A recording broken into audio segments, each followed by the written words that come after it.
The unbreakable, unshakable Colette is back. Sorry for my upsettedness in the last few videos that I did. I am normally super happy, super life is good, and it is good. I'm lucky. Look, I am lucky. I was a bit gutted. Well, I was a lot gutted by the results of my HbA1c, as you could probably tell. But I can't blame anyone. It's my body, and it's up to me to sort it out. And I'd be lying if I said that I didn't know that I was missing out on doing some important stuff, namely regular exercise. It's not enough to have a good diet if you are a toffee like me. That's thin on the outside, fat on the inside. I'm not even thin on the outside. I mean, I'm not kidding myself, I'm thin yet, but at 55 kilos and 5 foot tall, you know, I'm not massive. So the fat is around my stomach, and that's the bad stuff. It's the visceral fat. My waist measurement is 30, my height is 60. At 55 kilos and 5 foot tall, 30-inch waist is it's too big. And that is why my HbA1c didn't shift despite doing everything else right. I know that I haven't been eating enough lately, not on purpose. There's a lot going on. It's no excuse.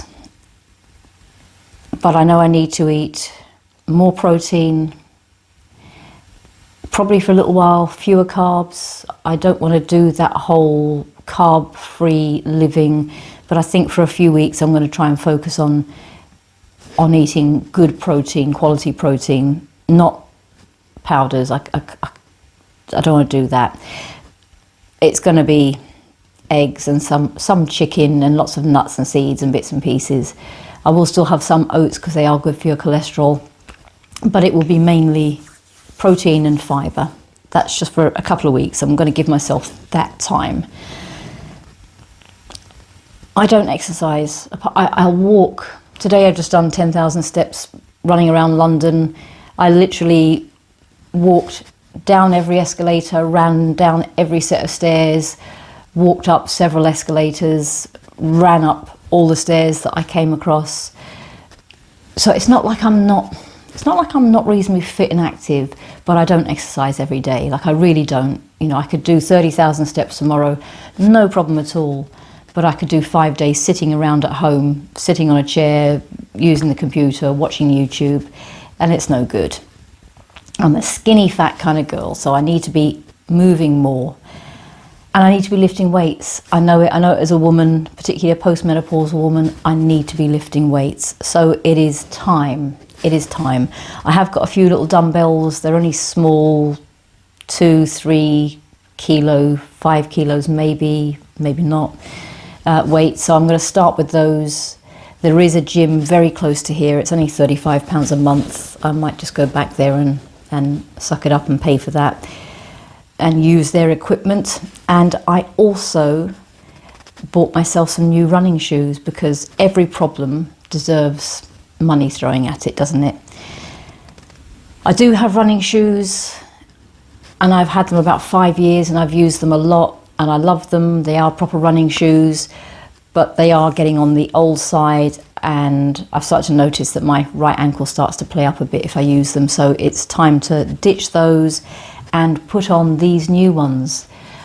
I went into London and had a look in the first shop I went to, actually, and I saw a pair of Asics. They were good ones, you know, they were proper running shoes. I've looked at some reviews, and they were in the sale for £89, and I think they were black ones.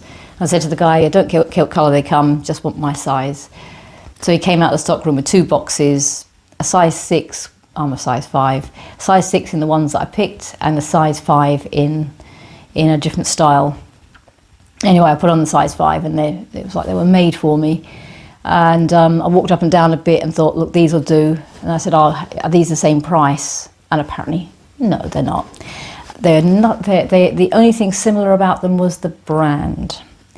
and perhaps the original price. So these ones were £135, huge jump. But in my budget video that I did for the first week of August, I did say that I might need to buy myself some running shoes because my old ones were a bit knackered, and that if I had some budget left at the end of this month, I would buy myself some.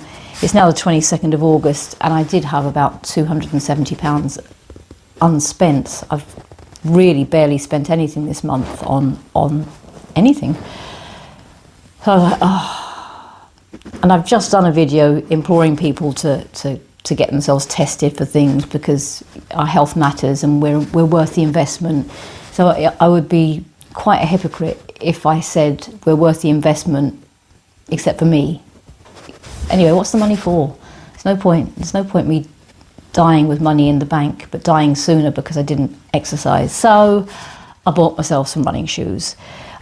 Unfortunately, I didn't really like the colour that he brought out. They were like a sky blue, not my colour. And I said, do you have these in any other colour? And he showed me some on screen that were bright pink. And I was like, good God, no, I'll have the blue ones. So I'm going to show you these.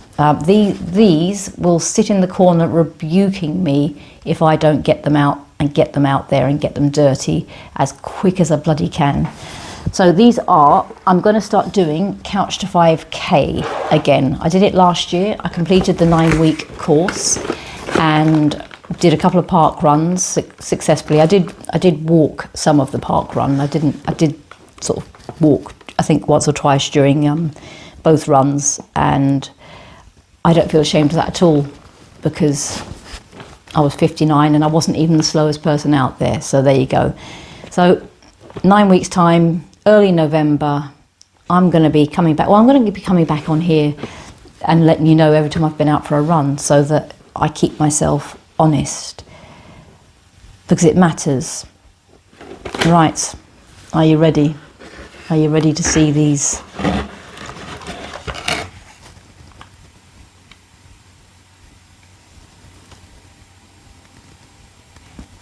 Blue. There's two of them, a left and a right. There you go. I can't believe I spent £135 on something so ugly, but there you go. If it keeps me alive, it is worth the money, surely. Right, so that's that. And in other news, I did get my lipid panel results back. To be honest, once I saw the HbA1c results were so dismally disappointing, I had very low expectations for my lipid panel because after all, those two things are most definitely interconnected. And yeah, no surprises, there was little change. In January, my triglycerides were at 1. They've actually increased to 1.37, which surprised me a bit. I didn't expect that to go up because I've not been drinking alcohol since then, so, well, mostly. My HDL had risen from 1.4 to 1.6, so it's just in the okay zone. That means that the ratio is still good between HDL and triglycerides, so that's a positive. My LDL was previously at 5.3 and it's dropped to 5.2. Woohoo! However, my overall cholesterol level was at 7.2 in January and it's now 7.4. So that is not great. Serum level, I think was 5.1, 4.2. Serum cholesterol / HDL ratio was 5.1, is now 4.6. Not quite sure what that one means, but anyway, so that's not great. And of course the doctor wants to chat to me about the results. And suddenly I don't want to talk to the doctors. So yeah, look, I'm not against statins. I know I'm the right candidate for them. I'm giving myself 3 more months. 3 more months. It is now the 22nd of August. Whatever 3 more months is on that, I will go and get myself retested. I know the GP won't do it, the doctors won't do it, I'll have to pay. I am back. I am on it. I am going to fix this HbA1c thingamajigamy for good. I do not accept that 5.8 or 40 in English money is acceptable. I do not accept that at all. 5.8 is far too high.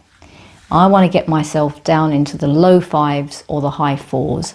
And interestingly, where I'm wearing the CGM, all the different things that I'm doing at the moment, where I'm eating differently, I'm eating fewer carbs, and I'm taking the vinegar, and I'm moving after eating and doing those things, it's estimating, based on its readings that it's done for the last, I think, 8 days, it's estimating my HbA1c as being 4.8%, which is vastly different to the results that I got. And again, I know the results I got are an average of 3 months worth, and this sensor is just doing an average of 8 days worth, and that's not how an HbA1c test works. But it is interesting. So it is within my power to change this, and it can be done. It just means that if what we're doing isn't working, we just have to do it differently. Right. Rant at myself over. I've finished telling myself off. I've had a jolly good word with myself, and I am going to be back to being my sweet and charming self. So, right, let's get back to the graphs. I know you want to see the graphs and the confessions of a biscuit eater. One biscuit. I only had one biscuit. It was a bourbon. It was delicious. Oh.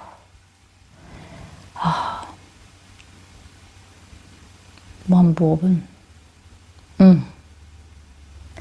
Yeah.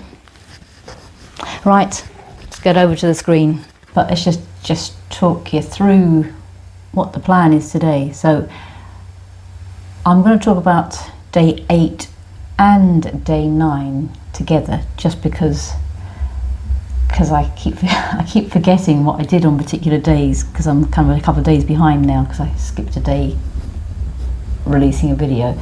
So I figured I'm just going to do 2 days in one shot, and that will bring me up then to yesterday.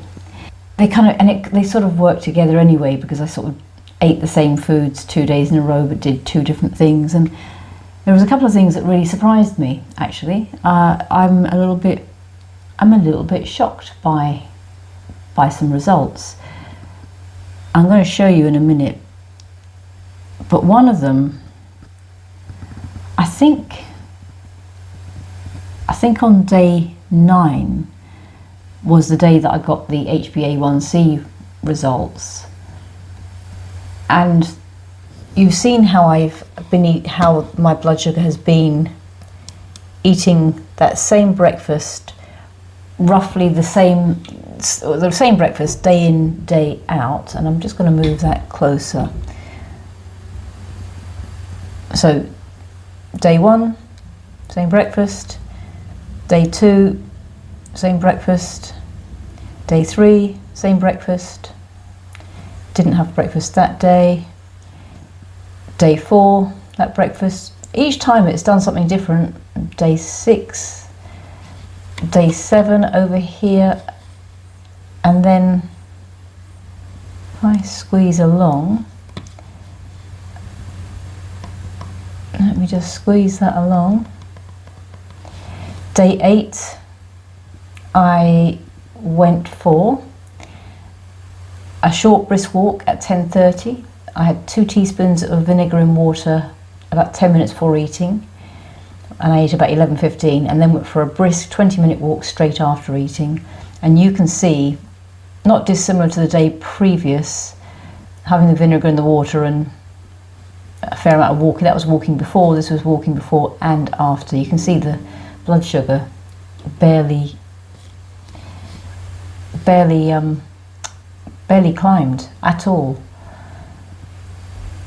And then for supper, I had 2 teaspoons of vinegar and water before I ate, but I made some pasta, and it was pasta which was a mixture of white conchiglie shells and wholemeal spirals. just cooked it in water. I added some fresh tomatoes, some homemade sun-dried tomatoes. I added in a tin of tuna, some anchovies, peas, sweet corn. I crumbled in some cheddar cheese, and I drizzled in a very generous portion of olive oil. And also there was some nutritional yeast and some garlic powder, salt, pepper, and I think I put in some fennel seeds as well. So that spike up towards the 8 mark is what happened with the pasta. But what is interesting is just how wide that is, where it stayed elevated into the early hours of the morning. So ideally you want to have, so normal blood sugar during the day is typically between 4 and 5, and these orange lines here, that's 4 and that's 5. That's normal fasting before meals, and it should rise to under 7.8 within 2 hours of eating, and then it should descend. And it should descend within 2 hours of eating. And this went on, and I don't know if you can see these stripes up here. I've put those in. Those lines, they represent 3 hours. So 6 o'clock, 9 o'clock, 12 o'clock, 3 o'clock, 6 o'clock, I think it is. So that roughly that's about 3 hours. So that gives you an idea. That is from it going up to its peak to coming down into the healthy levels is probably 5 hours. That's not good. Again, it's just more evidence that I do not cope well with carbohydrates. But what was really interesting, day 9 was the day where I got the HbA1c result that I was really disappointed in. And you've seen how my breakfasts have been, these lines here, so I'm going to point to them on screen. There and there for the last few days. Over here, no, actually that wasn't a breakfast, that was it? Yeah, no, it was a breakfast. That was a breakfast, beg your pardon. And over here, so most of them I've stayed below the 7 line. That one I was a bit over, went up to 8 briefly, and then came down well below, and then on day 9, even though I had 2 teaspoons of vinegar in water 10 minutes before I ate, look what happened. Look what happened. That went up to just over 8, and it stayed elevated for a long time. It took a long time before it came down to 5 again. So you can see that literally is on the 3 o'clock mark, and it was 6 o'clock, so it was 3 hours before it came back down into the okay zone. And I'm wondering whether just stress has done that, whether it's just purely stress that has, and because I was upset, I don't know. And then I had a little blip there. I'm not sure what I did there. I think I had there was a bit of nectarine left over from the breakfast. So I had 1 nectarine, it was spread across day 8 and day 9. I added that to the top of my breakfast. So if you see me buying lots of fruit, I don't necessarily eat lots and lots of fruit. I will just make 1 nectarine last me for two days. And then that evening, an interesting hack, I had the same bowl of pasta that I'd had the day before, but when you allow pasta to cool down, and you allow it to cool down for 24 hours, the starch in it turns to resistant starch. And even if you reheat that pasta, the starch in it is now resistant, so it doesn't spike your blood sugar so much. So this was here the same meal as this one over here, which is quite incredible. So there you go, that's another hack. But I had a bourbon biscuit, just 1 biscuit. My house guest had a packet of 3 bourbon biscuits that they brought home from work, and I sniffed them out and had 1. They very kindly donated 1, but I've just taken a snip of the graph that cuts it into today currently, just to show you that bourbon biscuit took me back up, and I stayed So I didn't come down from the pasta before I started going back up again. And again, it was 3 in the morning before my blood sugar was back down into the healthy range. I mean, it just proves that I do not cope with carbohydrates. And it's really sad. It's really sad, because I'd like to be able to say I cope well with carbohydrates, but clearly I do not. Let's just move that in like that. No, that's not quite right. Yeah, so I will show you how I do on day 10, which is today. I'll show you that tomorrow. Okay, thank you so much for tuning in. Thank you so much for watching. Bye.